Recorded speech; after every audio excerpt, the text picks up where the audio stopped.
All right, we got the opening of the Suez Canal. November 1869, a water gateway joins East and West. Now, if you remember earlier, it's 2021. The Suez Canal was blocked for like 5 days. So then 1869 is when they opened it.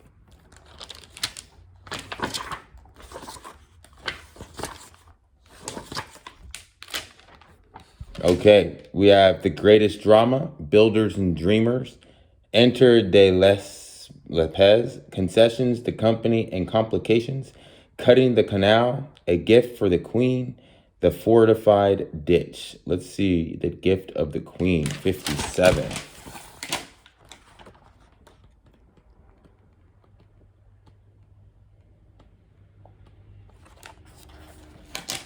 A Gift for the Queen. On November 25th, 1869, at the age of 64, the world-famous and still handsome and youthful widower, Fernand de Lopez, privately celebrated the completion of the canal by getting remarried in a small chapel near Ismailia. His wife, Luis Helena Atur de Bergard, was the 20-year-old daughter of an old family friend. The Delepes were to become the parents of 12 children, the youngest of whom was born when Delepes was 80. Whoa. It would be pleasant to end the story of Delepes at this point in the loving circle of his large family, but it was not to be so. The remaining years of his life were an extraordinary mixture of great acclaim for Suez and bitter tragedy arising from his efforts to build a canal across Panama. Throughout 1870s and part of the 1880s, Delepes remained Le Grand Français, the great Frenchman. He was a man who had brought honor to his own nation almost at the same time as his armies were being crushingly defeated at Sedan by the Prussians. The defeat led to the fall of the Second Empire and the flight into exile of Emperor Napoleon III and his wife Eugenia. Delepes remained in France, a living incarnation of the best of their reign. He was in demand everywhere as a consultant, a committee member, and figurehead. Among his accomplishments during this period was service on the committee that raised the money for France's gift to the United States, the Statue of Liberty, and his presence at the actual dedication of the monument in New York Harbor. He easily could have won a seat in the National Assembly, but declined. He was made a member of the very distinguished French Academy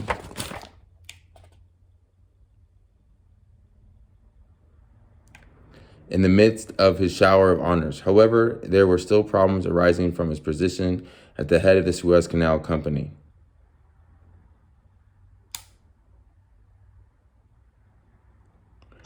Oh, this is pretty interesting.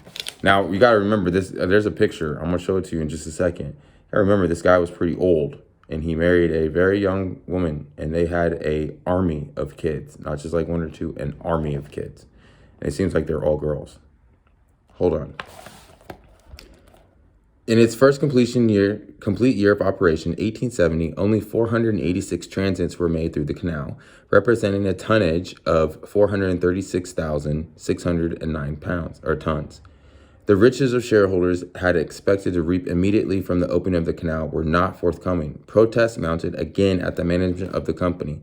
Propaganda pamphlets appeared from the opposition with frightening titles like The Agony of Suez. Its approaching ruin, adjustments were made in the tolls charged for the use of the canal, and gradually the shippers of the world switched to the new, shorter route to the east. By 1875, the shareholders in the company finally began to relax as the value of their shares began to rise along with the number of transits, which reached 1,400 in that year. The figure was steadily to increase, except during war years 1916 to 1918 and 1940 to 43 to 21,000 transits of 274 million tons in 1966. So what we're looking at 96 years later, we went from 436 tons to 236 million tons. In other respects, 1875 was a black year for the canal company and for its chief shareholder, the Khedive Ismail.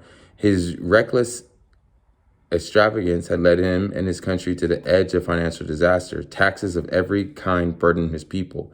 Even the bankers who once eagerly loaned Ismail money now refused to do so. His last best hope was to sell his shares in the company. Rumors that the Khedive might be willing to sell his interest in the company had been in the air since 1870. By far, the most interested possible purchaser was Britain, which earlier had scorned the project totally. In fact, by 1875, almost four-fifths of the traffic through the canal was British. It was obvious even to the last defenders of the long British route around Africa, the nation's best interests in the East were better served by the shorter, more direct canal route. Wow, this is interesting. I didn't know this. When word reached Britain Prime Minister Benjamin Disraeli in November 1865 that the Khedive was ready to sell, then that no French group was ready to purchase or ready to buy, he decided to act quickly. Man, I wish I had the money then. Man, I was alive. Buy part of the Suez Canal. That would have been nice. The story of Disraeli's purchase of the Khedive's shares wasn't romanticized by him as any of the novels he had published. But benefit the fiction, there was an essential truth. According to both the Disraeli version and to the observable facts, he learned of the Khedive's offer to sell when Parliament was not in session to authorize the purchase. So no money would have to be found somewhere else. So money would have been found anywhere else. Disraeli dispatched his secretary, Mr. Corey, to the banker Baron Rothschild. Oh, go figure, Rothschild's on it. Corey told Rothschild that the Disraeli needed £4 million sterling the next day. Rothschild, calmly peeling a muscatel grape, asked Corey, "What is your security?" Corey replied, "The British government." The Baron replied, "You shall have it, at a commission of 2.5%.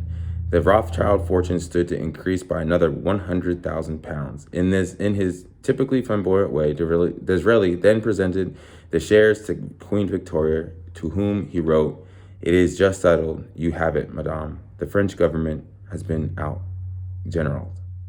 The lifeline of the empire, as the canal came to be known, was now more British than ever, although it was not until Prime Minister Benjamin Disraeli of Britain shrewdly tied his country's fortune to that of the canal when he bought Egypt's shares in the company.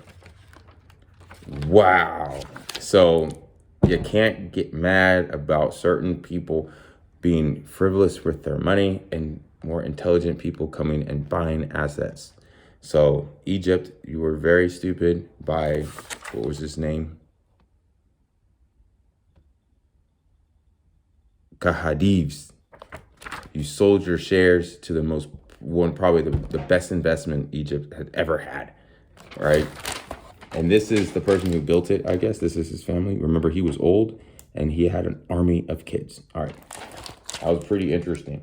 I'm going to read more. It was very interesting.